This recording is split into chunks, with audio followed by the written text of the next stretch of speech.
Praise the lord. ఈ శుభదినం మరొకసారి మనం దేవుని వాక్యమును ధ్యానించనై ఉన్నాం.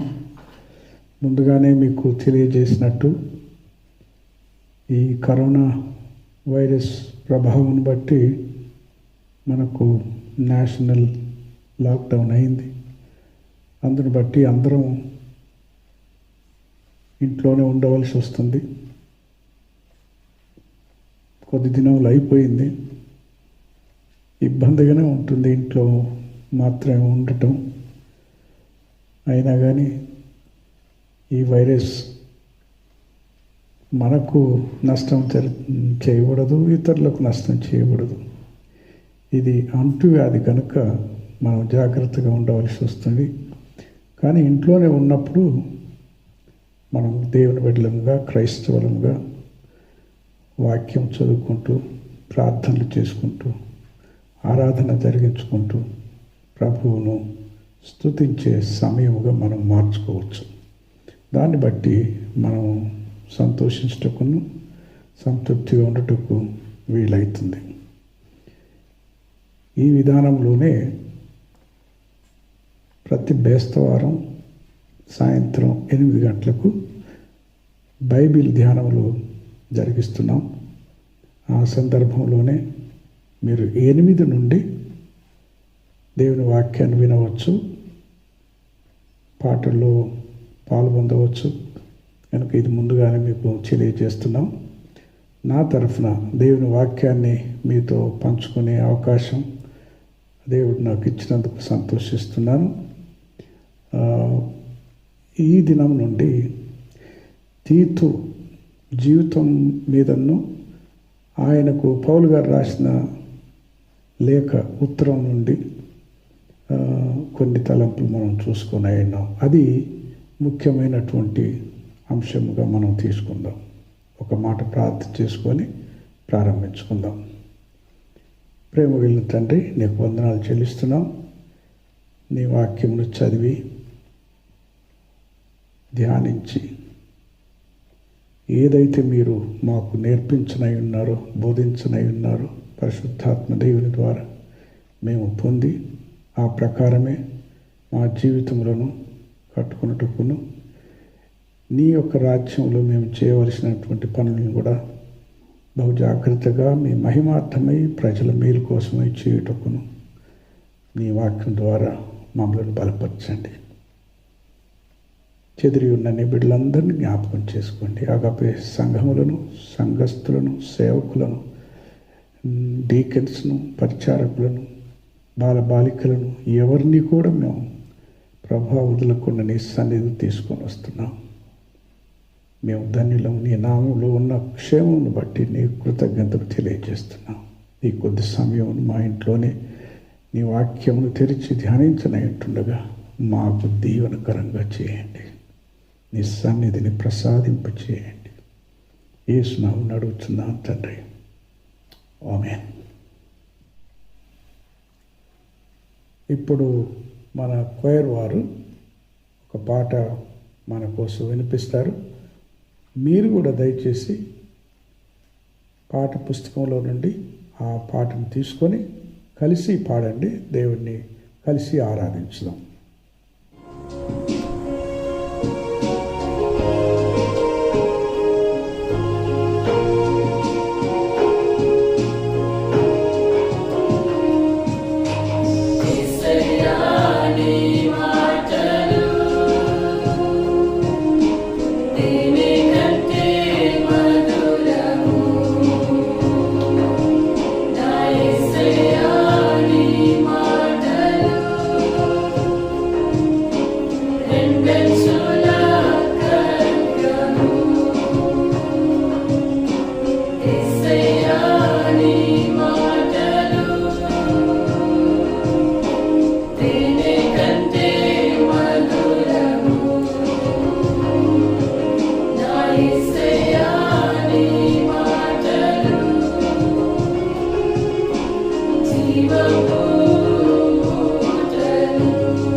దేవుని వాక్యంలో నుండి తీతు పత్రిక మొదటి 4 వచనాలు నేను చదువుతాను.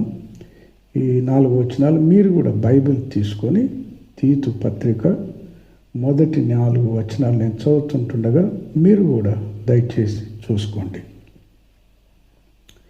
దేవుడు ఏర్పరచుకొనిన వారి విశ్వాసము నిమిత్తమును నిత్య జీవమును కూర్చిన నిరీక్షణతో కూడిన భక్తికి ఆధారమగు సత్య విషయమైన అనుభవ జ్ఞానము నిమిత్తమును దేవుని దాసుడును యేసుక్రీస్తు అపోస్తలునైన పౌలు మనందరి విశ్వాస విషయములో నా నిజమైన కుమారుడగు తీతుకు శుభమని చెప్పి రాయినది. ఆ నిత్య జీవమును అబద్ధమాడనేరని దేవుడు అనాది కాలం అందే వాగ్దానం చేసిన కానీ ఇప్పుడు మన రక్షకుడైన దేవుని ఆజ్ఞ ప్రకారం నాకు అప్పగింపబడిన సువార్త ప్రకటన వలన తన వాక్యంను యుక్త కాలముల యందు బయలుపరచను. తండ్రి అయిన దేవుని నుండి మన రక్షకుడైన క్రీస్తు యేసు నుండి కృపయు కనికరమును సమాధానమును మీకు కలుగునుగాక. ఇవి మాత్రం ఉపోద్ఘాతముగా అంటే పరిచయ వాక్కులుగా మాత్రమే నేను చెప్తున్నాను. కానీ తీతు యొక్క జీవితం విషయం లేక ఆయన ఎవరు ఈయన అనే విషయాలు మనం కొన్ని ముందుగా చూసుకుందాం. ఆ తర్వాత వాక్యంలోనికి మెల్లిమెల్లిగా ముందుకు సాగుదాం. విపులంగా దేవుని వాక్యాన్ని చదవనై ఉన్నాం, నేర్చుకునై ఉన్నాం కనుక ఇది ఎంతకాలం జరుగుతుందో ఈ బైబిల్ స్టడీ తీతు మీద నాకు కూడా సరిగా తెలియదు. ఎందుకోసం అంటే భాగాలుగా మనం చేసుకొని చదవాల్సి వస్తున్నది. సరే, మొదటిగా తీతు నా నిజమైన కుమారుడు అని పౌలు గారు సంబోధిస్తున్నాడు. నిజమైన కుమారుడు అనటానికి చాలా పెద్ద కారణం ఉండుంటుంది. సరే, తిమోతిని ఆ విధంగానే పౌలు గారు సంబోధించాడు. ఒనేసిమును కూడా అదే విధంగా సంబోధించాడు. విశ్వాసంలో ప్రియమైన వాడు, నిజమైనటువంటి వాడు. పౌలు అనేకులను ప్రభు దగ్గర తీసుకొని వచ్చాడు. ఎక్కడ ఆయన ఉన్నాడో, ఎక్కడ ప్రయాణిస్తున్నాడో, ఏ పట్టణంలో ఉన్నాడో, ఎక్కడ ఉన్నను కొందరినేమో మందిరాల్లో కలుసుకున్నాడు. ఇశ్రాయేల్ యొక్క మందిరాల్లో. అదేవిధంగా కొందరిని వీధుల్లో కలుసుకున్నాడు, కొందరిని ఇండ్లల్లో కలుసుకున్నాడు. ఎక్కడ వెళ్ళిన పౌలు కొంతమందిని ప్రభు దగ్గరికి నడిపించాడు. ఆ అందరిలో అనేక మందిలో ఒక్కడు తీతు. అందుకోసం ఆయనను ఏం సంబోధిస్తున్నాడంటే విశ్వాస విషయంలో నా నిజమైన కుమారుడు అని అంటున్నాడు. Is a son in the faith. అందుకోసమని my true son in faith అనటానికి అభ్యంతరం లేకుండా ఈ మంచి లేఖను, ఉత్తరాన్ని పౌలు గారు తీతుకు రాస్తున్నాడు. ఎంత సంతోషం అండి! దేవుని సేవకులు సువార్త ప్రకటించినప్పుడు, అనేకులను విశ్వాసంలో నడిపిస్తున్నప్పుడు అది విశ్వాస సంతానముగా మనం ఎన్నుకుంటాం. అబ్రహాం విషయం ఆలోచించినప్పుడు విశ్వాసులకు తండ్రి అని అంటాం. ఒకవేళ ముందు ఇశ్రాయేలీలకు తండ్రి అని అనవచ్చు, వాళ్ళ మూల పురుషుడు కనుక భౌతికంగా. కానీ ఆయన విశ్వాసులకు తండ్రి అయ్యాడు. అదేవిధంగా ఇక్కడ పౌలు గారు కూడా కుమారులను కన్నట్టు విశ్వాసంలో ఇక్కడ రుజువు చేసుకుంటున్నాడు. సేవకులముగా మనం జ్ఞాపకం చేసుకోవాల్సింది, మనకు ఎంతమంది కుమారులు కుమార్తెలు ఉన్నారు విశ్వాసంలో. చాలాసార్లు మనుషులు కలుసుకున్నప్పుడు ఎంతమంది అండి పిల్లలు మీకు అని అడుగుతారు. సేవకులంగా మనం కూడా అడుక్కోవలసి వస్తుంది, సంఘముగా మనం కూడా అడుక్కోవలసి వస్తుంది, ఎంతమంది పిల్లలు మీకు విశ్వాసంలో. అది ముఖ్యమైనటువంటి విషయం. అదే కుమారుడు సోదరుడయ్యాడు. ఒకవేళ 2 కొరింథీ 2:13 కనుక మనం చూస్తే అక్కడ మనకు బయలుపడుతున్నది ఏంటనంటే, ఇదే తీతు కుమారుడుగా ఆయనను సంబోధించినటువంటి వాడు 2:13 వచనంలో ఏమంటున్నాడంటే, నా మనసులో నెమ్మది లేక వారి యొద్ద సెలవు తీసుకొని అక్కడి నుండి మాసిదోనియకు బయలుదేరిని. ఆ తర్వాత ప్రతి స్థలమందును క్రీస్తు గురించి నేను ప్రకటించుకుంటూ వెళ్ళానని చెప్పాడు. కానీ 12వ వచనంలో ఏమంటున్నా, క్రీస్తు సువార్త ప్రకటించుటకు నేను త్రోయకు వచ్చినప్పుడు ప్రభునందు నాకు మంచి సమయం స్థాపించనుండగా సహోదరుడైన తీతు నాకు కనబడనందున. తెలుగులో సహోదరుడు అని ఉన్నది, ఇంగ్లీష్లో బ్రదర్ అని ఉన్నది. అంటే ఒక విధంగా చూస్తే కుమారుని నుండి తీతు ఎంత పైకి వెళ్ళిపోయాడనంటే సహోదరుడయ్యాడు. సహోదరుడనంటే సమానత్వం, అంత ఎత్తుకు ఎదిగాడు. దీంట్లో 2వ పాఠం మనం నేర్చుకోవాల్సింది ఏంటంటే, ఎవరైతే ప్రభువులోనికి వచ్చారో, రక్షింపబడ్డారో, యేసుక్రీస్తును ప్రభువుగా అంగీకరించారో వారు అదే స్థలంలో, అదే స్థానంలో ఉండకూడదు. వాళ్ళు ఎదగాలి. పౌలు అంతస్తు ఎక్కడ, తీతు అంతస్తు ఎక్కడ? తీతును ప్రభు దగ్గరికి నడిపించిన వాడు పౌలు గారు. కానీ ఇప్పుడు కొరింథీలో ఉన్నటువంటి సంఘానికి ఈ లేఖను రాస్తూ అంటున్నాడు, నా సహోదరుడు అని అంటుండే. ఈక్వాలిటీ వచ్చింది, సమానంగా ముందుకు సాగి విశ్వాసంలో ఎదిగాడు, పరిచర్యలో ఎదిగాడు, పనిలో ఎదిగాడు. ఈ విధంగా నీవు ప్రభువును కనుక నమ్ముకుంటే నీ స్థానం ఎక్కడుంది అని ఆలోచించుకోవాలి. ప్రతి కుమారుడు అంటే విశ్వాసంలో పుట్టినటువంటి వాడు ఒకనాడు బ్రదర్గా ఎదగాలి, అంటే తోటి జత పని వాడిగా ఎదగాలి. ఇది ప్రభు మన దగ్గర నుండి కోరుకుంటున్నాడు. సేవకులం ఎవరైతే అయ్యామో, ప్రభు యొక్క పరిచర్యను మనం చేస్తున్నామో, వారు ఏం కావాలి? తండ్రుల్లాగా తల్లుల్లాగా కావాలి. ఎవరైతే విశ్వాసంలోనికి రాబట్టబడ్డారో, విశ్వాసంలో ప్రవేశించారో వారేం కావాలి? కుమారులు కుమార్తెలుగా ఉండాలి. ఆ విధంగా ఆ స్థానంలో ఉండి ఎదుగుతూ సమానమైనటువంటి పనివారుగా కావాలి, సోదరులుగా కావాలి. ఇది ఈ తీతు విషయంలో మనం నేర్చుకుంటున్నటువంటి విషయం. ఈయన ఎవరు అనేది గలతీ పత్రికలో మనం చదువుతున్నాం. గలతీ 2వ అధ్యాయము 1వ వచనం చూసుకుందాం. గలతీ 2వ అధ్యాయము 1వ వచనం. అటుపిమ్మట 14 సంవత్సరములైన తర్వాత నేను తీతును వెంటబెట్టుకొని బర్నబాతో కూడా యెరూషలేమునకు తిరిగి వెళ్ళితిని. ఈ ప్రయాణం విషయం మనం కొద్ది నిమిషాల్లో చూద్దాం. కానీ ఈయన ఎవరు అనేది యెరూషలేముకు వెళ్ళిన తర్వాత అభ్యంతరం ఏమి కలగలేదు. క్రైస్తవ నాయకుల ద్వారా, క్రైస్తవ కౌన్సిల్ ద్వారా అని ఈయన చెప్తున్నాడు. దేవదర్శన ప్రకారమే వెళితిని, మరియు నా ప్రయాసం వ్యర్థము అవునేమో లేక వ్యర్థమైపోయినదేమో అని నేను అన్యజనులలో ప్రకటించుచున్న సువార్తను వారికిని, ప్రత్యేకముగా ఎన్నికైన వారికిని విశదపరిచితిని. పౌలు గారు ఏమంటున్నాడనంటే, తాను అన్య జనుల మధ్యలో సువార్తను ప్రకటించాడు. అనేకులు ప్రభువుని నమ్ముకున్నారు. పట్టణాల్లో సంఘాలు ఏర్పడ్డాయి. కానీ కొంచెం డివిజన్ ఉంది అక్కడ. ఏం డివిజన్ ఉందని అంటే, యూదులు ఎవరైతే యేసు ప్రభువుని నమ్ముకున్నారో వారు ఏమని అంటున్నారంటే, తప్పకుండా సున్నతి అవసరము అని అంటున్నారు. పౌలు గారు ఏమంటున్నారంటే, రక్షణ అనేది కృప ద్వారానే వచ్చింది కానీ క్రియల ద్వారా జరగలేదు.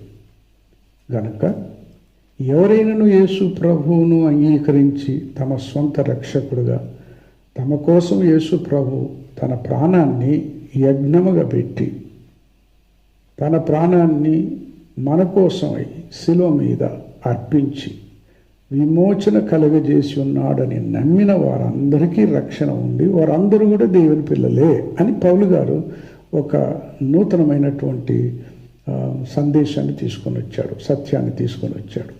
దాంట్లో విభేదం వచ్చింది.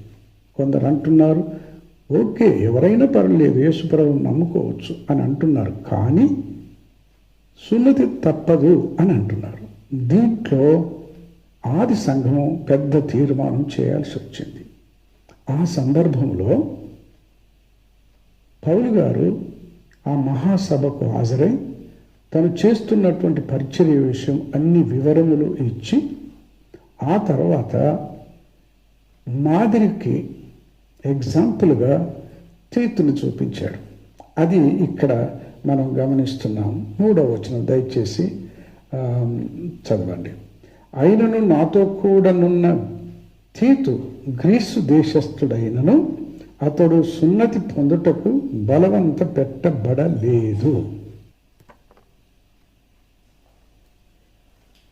ఇప్పుడు చదువుకుంటున్నటువంటి భాగం గలతీ పత్రిక 2వ అధ్యాయం నుండి మనం కొన్ని మాటలు చూసాము. 3వ వచనానికి మనం వచ్చినప్పుడు, అయినను నాతో కూడానున్న తీతు గ్రీసు దేశస్థుడనైనను అతడు సున్నతి పొందుటకు బలవంత పెట్టలేదు. అంటే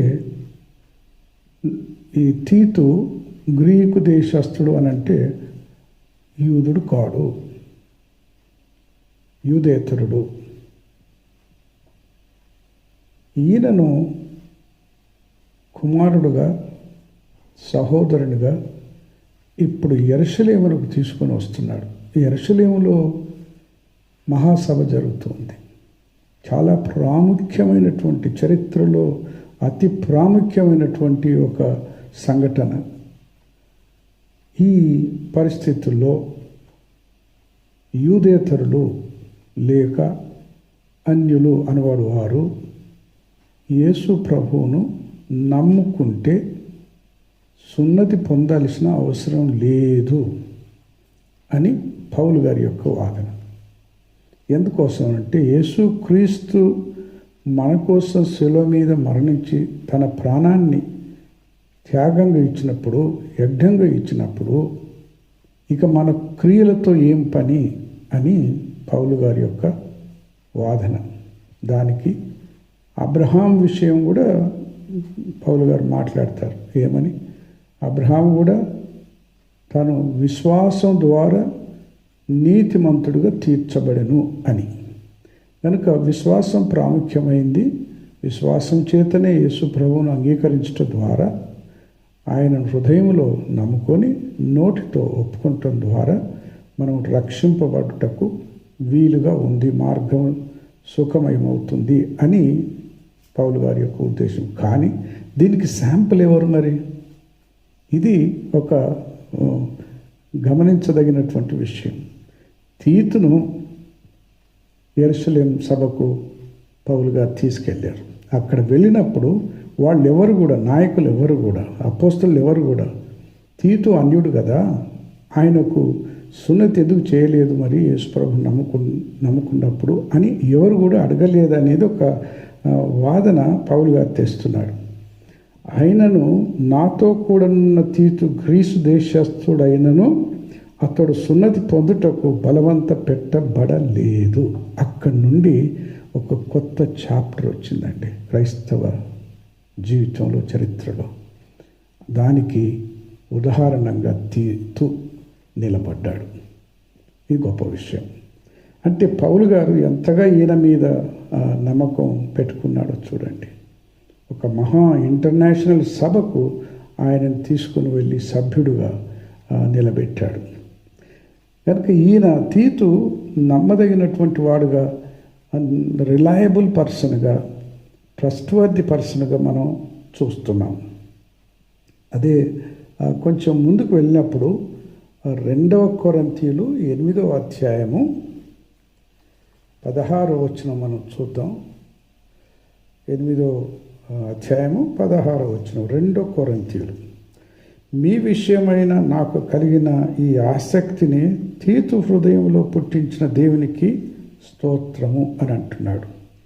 ఈ ఆసక్తి అనేది మనం వివరంగా ఈరోజు చూడలేము. ఆసక్తి ఏంటనంటే యెరూషలేములో ఉన్నటువంటి విశ్వాసులకు కరువు వచ్చింది. ఆ కరువులో చెదిరి ఉన్నటువంటి దైవ జనానికి, క్రైస్తవ బిడ్డలకు పౌలు గారు ఒక అప్పీల్ ఇచ్చాడు. ఏమనంటే మనం రిలీఫ్ ఫండ్స్ ఒకటి రైజ్ చేయాలని, బాధలో ఉన్నటువంటి వారికి మనం సహాయం చేయాలని ఒక సహాయ నిధిని ఏర్పాటు చేయటానికి పౌలు గారు ఆశించాడు. అది అన్ని సంఘాలకు తెలియజేశాడు. మాసిదోనియా సంఘం, కొరింథీ సంఘం తదితర సంఘాలన్నిటికీ తెలియజేశాడు. కొరింథీ సంఘానికి ఈ విషయం చెప్పిన తర్వాత వారు కూడా ఆసక్తి చూపించారు.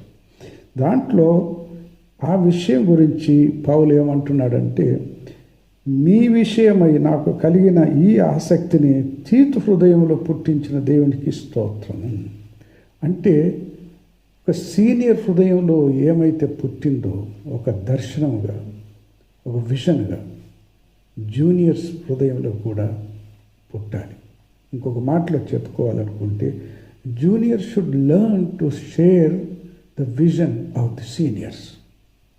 నాయకులకు దేవుడు ఏం బయలుపరిచాడు అన్న దాంట్లో సహకరించటం, వారితో కలిసి అనుచరులుగా జత పని వారిగా పనిచేయటం గొప్ప విషయం. ఎందుకోసం అంటే ఏదైతే దేవుడు మనకు చూపించాడో దాన్ని సాధించటానికి వీలుంది. చాలామంది డీవియేషన్ తీసుకుంటున్నారు, డైవర్షన్ తీసుకుంటున్నారు. దాన్ని బట్టి ఏదైతే దేవుడు ఒక విజన్ ఇచ్చాడో సాధించటానికి దాన్ని బలహీనపరుచున్నారు. కనుక మన సంఘంలో, మన సేవకుల్లో ఇది రాకుండా జాగ్రత్త పడాలి. ఒక సీనియర్ మిషనరీగా పౌలు గారు దేశాలన్నీ తిరుగుతూ సంఘాన్ని స్థాపిస్తున్నటువంటి ఈయన కుమారుడిగా దొరికినటువంటి తీతు కుమారుడిగా ఉన్నాడు, సోదరుడిగా ఉన్నాడు, ఇప్పుడు హృదయాన్ని పంచుకుంటున్నటువంటి వాడుగా ఉన్నాడు.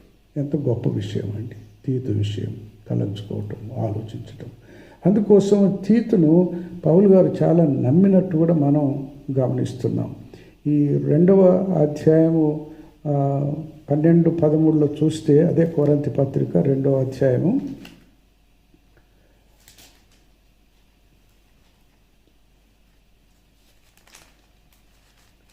దయచేసి తీసుకోండి. 2వ కొరింథీ 2వ అధ్యాయము 12వ వచనం చదువుకుందాం మనం. 2వ కొరింథీ. క్రీస్తు సువార్త ప్రకటించుటకు నేను త్రోయకు వచ్చినప్పుడు ప్రభువు నందు నాకు మంచి సమయం స్థాపించి ఉండగా సహోదరుడైన తీతు నాకు కనబడనందున నా మనసులో నెమ్మది లేక వారి వద్ద సెలవు తీసుకొని అక్కడి నుండి మాసిదోనియాకు బయలుదేరితిని. ఎందుకు ఈయనకు మనసులో నెమ్మది లేకుండా ఉన్నాడు?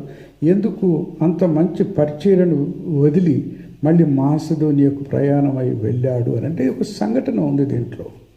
పౌలు గారు ఒక లెటర్ రాశారు కొరింథీయులకు, గట్టిగా మందలించాడు పరిస్థితులు అక్కడ బాగలేనందుని బట్టి. కొంత పౌలు పట్ల నిరాశ చెందినటువంటి వారు కొందరు వ్యతిరేకంగా మాట్లాడారు. సరే, ఈ సమస్యను తీర్చడానికి ఎవరిని పంపించాడు పౌలు? తీతును పంపించాడు. చూడండి, రాయబారిగా వెళ్ళాడు, అంబాసిడర్గా వెళ్ళాడు తీతు. ఇటువంటి విషయాలకు వచ్చినప్పుడు reliable person, not just representing but reliable.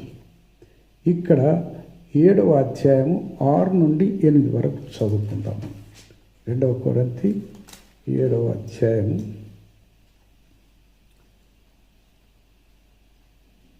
తీతు పంపబడినప్పుడు ఏది కొరింథీ పట్టణానికి, సంఘానికి, అయినను దీనులను ఆదరించు దేవుడు తీతు రావలన మమ్మును ఆదరించెను. ఆయన వచ్చినందుకు రాక వలన ఏమైపోయింది? నెమ్మది వచ్చింది, శాంతి వచ్చింది. తీతు ఏం చేశాడు మరి అక్కడ కొరింథీ పట్టణంలో? అందరినీ సమకూర్చాడు. పౌలు యొక్క ఉద్దేశాన్ని సరిగ్గా బయలుపరిచాడు. వాళ్ళందరినీ సమాధానపరిచాడు. పౌలు పట్ల మరొక్కసారి ఆ మొదటి ప్రేమను కలిగించాడు. ఎంత గొప్ప విషయం అండి. కొన్నిసార్లు ఇది చెప్పాల్సి వస్తుంది. మనం ఎవరినైతే నమ్మి రాయబారులుగా పంపిస్తామో ఇదే మంచి అవకాశం చెడగొట్టడానికి, చేదు విత్తనం వేయటానికి అని కొందరు దాన్ని అవకాశంగా తీసుకొని పాడు చేస్తారు. సంఘాన్ని పాడు చేస్తారు, సంబంధాలను చెడగొడతారు, ముందున్నటువంటి దేవుని యొక్క మిషనరీ వర్క్ను పాడు చేస్తారు. ఇది చాలా విచారకరమైనటువంటి విషయం. తీతు విషయంకి వచ్చినప్పుడు ఆ సంబంధాన్ని బలపరిచాడు, రెస్టోర్ చేశాడు. అందుకోసమని మనం ముందుగా చదివినటువంటి వాక్యంలోనేమో పౌలు గారు డిసప్పాయింట్ అయ్యాడు. ఎందుకోసం అంటే తీతు వచ్చి శుభవార్త ఏదో చెప్తాను అనుకున్నాడు, కానీ త్రోయలో ఆయన కలవలేదు. కానీ మాసిదోనియాకు తీతు కొరింథీ నుండి బయలుదేరి పౌలును వచ్చి కలిశాడు. అక్కడ కలిసి మంచి వార్త తీసుకొచ్చాడు. ఏంటనంటే రెకన్సిలియేషన్, సమాధానం కుదిరింది. అందరికీ మళ్ళీ ప్రేమ అనురాగాలు కలిసిపోయినవి, ఒక అల్లికలాగా వచ్చేసింది. దాన్ని బట్టి పౌలు గారు ఈ మాటలు రాస్తున్నాడు. అయినను అంటే దానికంటే ముందుగా సేవకులు ఎన్ని ఇబ్బందులు ఉన్నవి అని రాస్తూ 6వ వచనంలో, అయినను దీనులను ఆదరించు దేవుడు తీతు రాక వలన మమ్మను ఆదరించెను. తీతు రాక వలన మాత్రమే కాకుండా అతడు మీ అత్యభిలాషను, మీ అంగలార్పును, నా విషయమై మీకు కలిగినటువంటి అత్యాశక్తిని మాకు తెలుపుచు తాను మీ విషయమై పొందిన ఆదరణ వలన కూడా మమ్మను ఆదరించను గనుక నేను మరి ఎక్కువగా సంతోషించి తిని. Praise the Lord. ఇలాంటి రాయబారులు మన సంఘంలో, మరి ప్రత్యేకంగా అగాపే సంఘంలో అవసరమై ఉన్నారు. సమాధానాన్ని తెగ్గొట్టువారు కాదు, సమాధానాన్ని మూడివేసేవారు కావాలి. తీతు లాంటి వాళ్ళు మన సంఘంలో ఎంతోమంది లేవాలని ప్రభు నామంలో నేను ఎంతైనా కోరుకుంటున్నాను.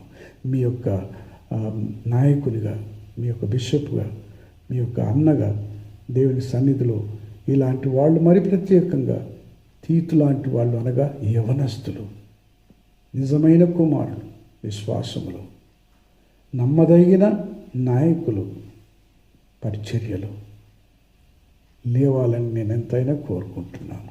దేవుడు మన సంఘములను, మన నాయకులను, మన యవనస్తుల్ని దీవించి బలపడ్డటువంటి సంఘముగా, గంభీరమైనటువంటి సంఘముగా, నిలబడ్డటువంటి సంఘముగా, వాక్యము ద్వారా వాక్యము ఏ విధంగా చెప్తుందో ఆ విధంగా నడిచే యువకులు మనలో నుండి తీతు లాంటి వాళ్ళు లేవాలని నేను ఎంతైనా కోరుతున్నాను. తీతు విషయము ఇక వచ్చే వారాలన్నీ కూడా మనం నేర్చుకుందాం. దేవుని కృప మన మీద ఉండుగాక. ప్రార్థన చేసుకుందాం. ప్రభువా, ఈ మంచి మెసేజ్ మాకు అనుగ్రహించినందుకు వందనాలు. తీతు జీవితం ద్వారా కొన్ని విషయాలు నీ గ్రంథములో నుండి చదువుకొని నేర్చుకున్నాం. తీతును బట్టి మీకు వందనాలు, పౌలును బట్టి మీకు వందనాలు. అలాంటి భక్తులను మాకంటే ముందుగా లేపి వారిని మాకు మాదిరిగా నిలబెట్టినందుకు నీకు వందనాలు.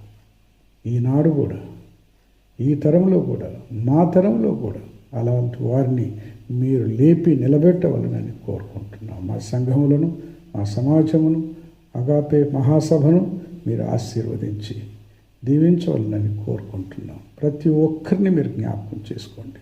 ఈ కరోనా వైరస్ సందర్భముగా ప్రభువా, ఒక కంచె వేసినట్టు మీ దూతల్ని మా సంఘములు, మా యొక్క సేవకులు తండ్రి, మా విశ్వాసములో మా సభలందరినీ కూడా, మా సభికులందరినీ కూడా మీరు జ్ఞాపకం చేసుకోండి. అదేవిధంగా మా రాష్ట్రము, మా దేశము, లోకము ఎంతోమంది కష్టపడుతున్నారు ప్రభువా, ఎంతోమంది మరణిస్తున్నారు. దయతో కనికరించండి, ఆజ్ఞనివ్వండి, ఒక జారీ చేయండి ప్రభువా.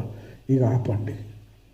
అనేక దేశాల్లో ప్రాణ నష్టం విస్తారంగా జరుగుతుంది. కృప చూపించండి. మీకు మరొకసారి మా నాయకులను, మా ప్రభుత్వం వారిని, పరిచర్య చేస్తున్న మా డాక్టర్లను, నర్సెస్ను, తదితరులు ఎంతోమంది ఎన్నో విధములుగా తండ్రి ప్రాణాలు కాపాడవాలనని, దేశాన్ని కాపాడుకోవాలనని, ఈ యొక్క వైరస్ నుండి తండ్రి క్షేమం రావాలని ప్రయాసపడుతున్నారు. అందరినీ దీవించండి, దయతో కాపాడండి. నీ కాపుదల నీ దేశం మీద, మా రాష్ట్రం మీద, మా గ్రామముల మీద, మా యొక్క వీధుల మీద, మా ఇళ్లలో ఉంచుమని నీకే సమర్పించుకొని యేసు నామమున అడుగుచున్నాను తండ్రి. ఆమేన్.